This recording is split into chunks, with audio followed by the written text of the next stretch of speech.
सत्यम नास्ति तपः शौचम, पवित्रता चली गई। जमाना आजकल पूरे विश्व की बात कर रहा हूं, 99% लोग बिना नहाए चाय पी रहे हैं, बिना नहाए नाश्ता कर रहे हैं, बिना नहाए ही रहते हैं अधिकांश लोग। बहुत सारी स्त्रियां भारत में हैं जो बिना नहाए भोजन बना लेती हैं, बिना नहाए नाश्ता कर लेती हैं और नाश्ता बनाकर करा देती हैं। ऐसे लोग ये कलयुग की चपेट में है। अपवित्रः पवित्रो वा सर्वावस्थांगतोऽपि वा। पवित्रता और अपवित्रता दो चीजें हैं। पवित्रता का ख्याल आप नहीं रखेंगे तो कौन रखेगा? पवित्रता क्या है?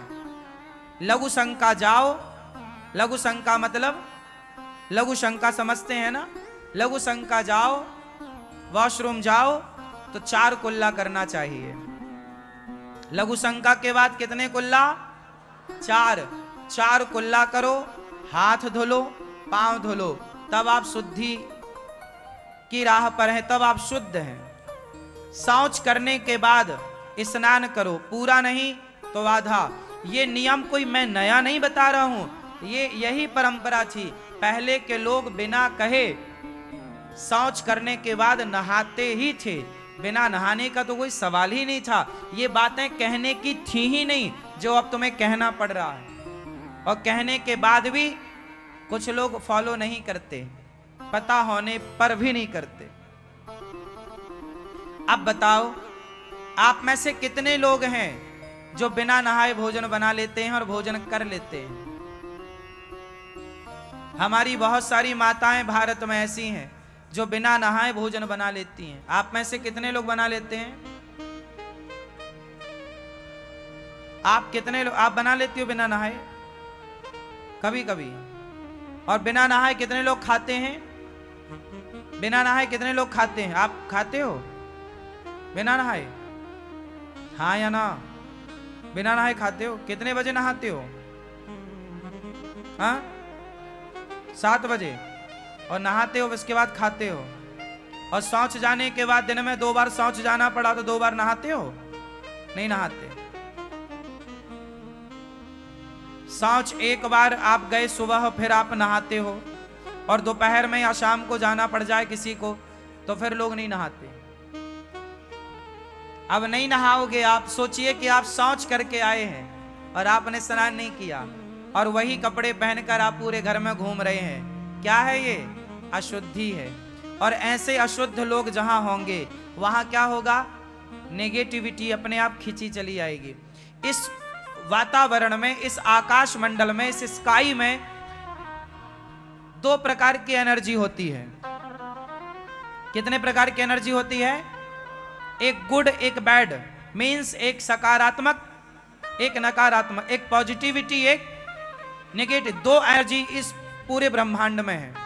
हाँ या ना? आप मानते हो या नहीं? इस पूरे ब्रह्मांड में 2 प्रकार की एनर्जी है, 2 प्रकार की शक्ति है। एक पॉजिटिविटी है, एक नेगेटिविटी है। जब आप अशुद्ध होते हैं, जैसे शौच कर ही लिया और नहाया नहीं और पूरे घर में घूम रहे हैं, तो जहां जहां आप जाएंगे सारी नकारात्मकता आपकी ओर खींची चली आएगी।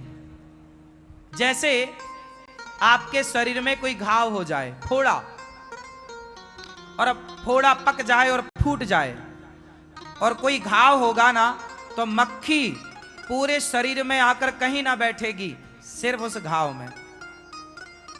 बोलो हाँ। मक्खी जो है पवित्र जगह में बैठती है या अपवित्र जगह में? जोर से बात समझ रहे हो? समझदारों के लिए समझदारी की बात है, मूर्खों के लिए कुछ नहीं है। मक्खी जो है पूरे घर में कहां बैठेगी? जहां अशुद्धि होगी। सोचिए, मक्खी, मच्छर ये तो दिख रहे हैं, पर एक नेगेटिविटी है, नकारात्मकता। जब आप शौच करने के बाद और लघु शंका करने के बाद 4 कुल्ला नहीं करते तो आप अपवित्र होते, अशुद्ध। उस अशुद्धि में सारी नेगेटिविटी आपकी ओर खींचती है। आपकी बॉडी, आपका मस्तिष्क आपका मन वो नेगेटिविटी को खींच लेता है और फिर आप नकारात्मकता से भरते हैं। आपके मन में गलत गलत थॉट आते हैं, मीन्स गलत विचार आते हैं। आप लोग बताइए, आपके मन में गलत विचार ज्यादा आते हैं या अच्छे विचार ज्यादा आते हैं? बिल्कुल सही बता दो, आपके अंदर गलत विचार ज्यादा हैं या अच्छे विचार? जोर से सब बताओ। गलत विचार ज्यादा आते हैं, हाँ या ना? यदि 100 विचार गलत आएंगे तब कहीं जाके एक विचार अच्छा आएगा, हाँ या ना? ये रेशो है आपका, सही है? 99% लोगों का, 1% आप छोड़ दीजिए। चाहे स्त्रियां हो या पुरुष, मैं सबकी बात कर रहा हूं, लड़के हो लड़कियां हो, जवान हो बुढ़े हो, सबके अंदर गलत विचार ज्यादा आते हैं। इसका कारण क्या है? इसका कारण है तुम्हारी अपवित्रता। आप मानो या मत मानो, मक्खी बैठेगी तो गंदगी में बैठेगी। आप शौच करने के बाद नहीं नहाते, चलो पूरा ना नहाओ, आधा नहा लो, अर्ध स्नान कर लो, कपड़े पहन कर गए वो गीला करो, नए कपड़े दूसरे, नए मीन्स साफ धुले हुए कपड़े, नए का मतलब धुला हुआ कपड़ा, धुला हुआ वस्त्र पहनो। और सुनो, ये वस्त्र भी हमारे अशुद्ध होते हैं। तुमने वही कपड़े पहनकर शौच कर लिया और वही कपड़े पहनकर संजा की आरती कर ली। भाई जो शौच करेगा शाम को और नहाएगा नहीं, तो फिर वो तो कहीं भी, यदि पूजा में भी हो रही है तो उसे ख्याल नहीं रहेगा, वो जाके खड़ा हो जाएगा।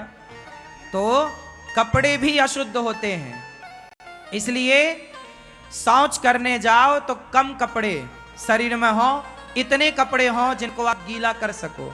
सारे कपड़े गीला करने चाहिए, गीला करके धुल करके टंगा दो। आप जिन कपड़ों को पहनकर शौच करने गए, उन कपड़ों को दोबारा कहीं यूज मत करिए बिना धुले, वो भी नेगेटिविटी को खींचेगा और आपको गलत विचारों से भरेगा। और आपके गलत विचार, गलत थॉट आपकी जिंदगी को गलत कर देंगे। मैंने अभी क्या बात करी थोड़ी देर पहले? बुद्धि और सद्बुद्धि और दुर्बुद्धि। सद्बुद्धि तब आएगी जब आप सात्विक होंगे, पवित्र होंगे। ये दास अनिरुद्ध, मैं अपनी बात बताऊं, मैं चाहे ट्रेन में होऊं या कहीं भी होऊं, घर में होऊं, आना जाना कहीं भी, यदि लघु शंका जाना है तो 4 कुल्ला करना है। शौच करने के बाद स्नान करना है, इसमें कोई समझौता नहीं। सर्दी हो, गर्मी हो, बारिश हो, आप व्यवस्था से रहिए। वहीं जाइए जहां आपको नहाने की, अर्ध स्नान की व्यवस्था हो। हम अपनी जहां जाते हैं, अपनी गाड़ी में एक जोड़ी कपड़ा रख के ही जाते हैं। शरीर है, पता नहीं कब शरीर क्या आपको कहने लग जाए कि आपको फ्रेश होना है, अब जाना है, तो कपड़े तो हैं ही नहीं। फिर इसलिए एक जोड़ी कपड़े अपने, कहीं जाओ आओ तो बगल में दबा के चलो। पवित्रता है। पहले के लोग कितने पवित्र थे, अपने हाथ से कुएं का पानी निकाल कर पीते थे, किसी के हाथ का पानी नहीं पीते थे। आप लोग कहते हैं कि वो बूढ़े लोग छुआछूत करते थे, छुआछूत नहीं था साहब, वो पवित्रता थी। सोचिए, पानी भी सबके हाथ का नहीं पीना चाहिए। जैसे आप मांसाहारी हो, माना कि आप हो नहीं, मान लो, माना कि कोई आदमी मांसाहारी है और वो मांसाहारी आपको पानी लाके दिया और आपने उसका पानी पिया, तो जैसा पियोगे पानी वैसी होगी वाणी। आपने गलत व्यक्ति का पानी पिया है, मांसाहारी का पानी पी लिया, अब आपकी बुद्धि कुछ ना कुछ तो प्रभाव डालेगी। कुछ थोड़ी देर, जब तक उसका पानी आपके पेट में रहेगा, आपकी बुद्धि भ्रष्ट हो जाएगी। थोड़ी देर के लिए गलत थॉट आने लग जाएंगे। आप किसी वैश्या के घर जाके खाओ तो आप जितनी देर उसका अन्न रहेगा, उतनी देर आपके अंदर जरूरत से ज्यादा काम वासना रहेगी, क्योंकि अन्न वैश्या का जैसा खाओगे अन्न वैसा रहेगा इसलिए सबका अन्न नहीं खाना चाहिए, सबका जल ग्रहण नहीं करना चाहिए। किसका जल ग्रहण करें, कौन है? इसलिए पवित्र लोग, पहले के जमाने में जो सन्यासी भिक्षा मांगने आते थे वो सबके घर भिक्षा नहीं लेते थे। मुझे याद है मेरे गांव में भिखारी आते थे, भिखारी मतलब भिक्षा लेने के लिए, पर वो पूरे गांव में भिक्षा नहीं मांगते थे। वो पहले ये देखते थे कि भाई इस गांव में सात्विक कौन है, पूरे गांव में, क्योंकि उसे भिक्षा लेके कोई अन्य जाके बाजार में बेचना थोड़ी था, उसे तो पेट भरना था।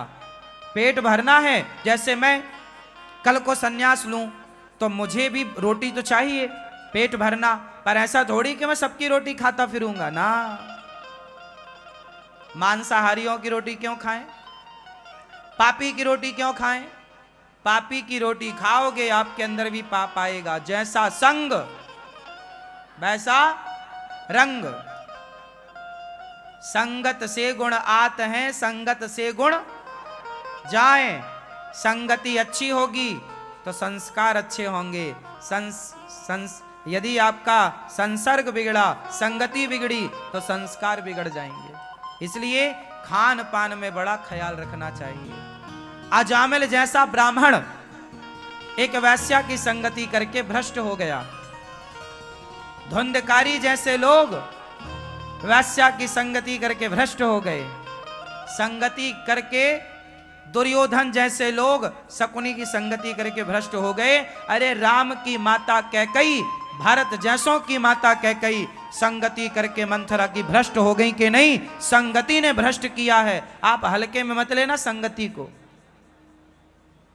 इसलिए अपने बच्चों को अच्छी संगति दो, अच्छा घर का वातावरण बनाओ, अच्छा खाओ, अच्छा जल पियो, पवित्र जल, पवित्र भोजन।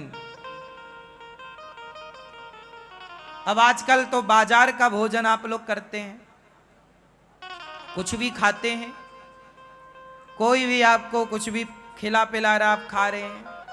तुम्हारी अब बुद्धि भ्रष्ट ना हो तो किसकी होगी?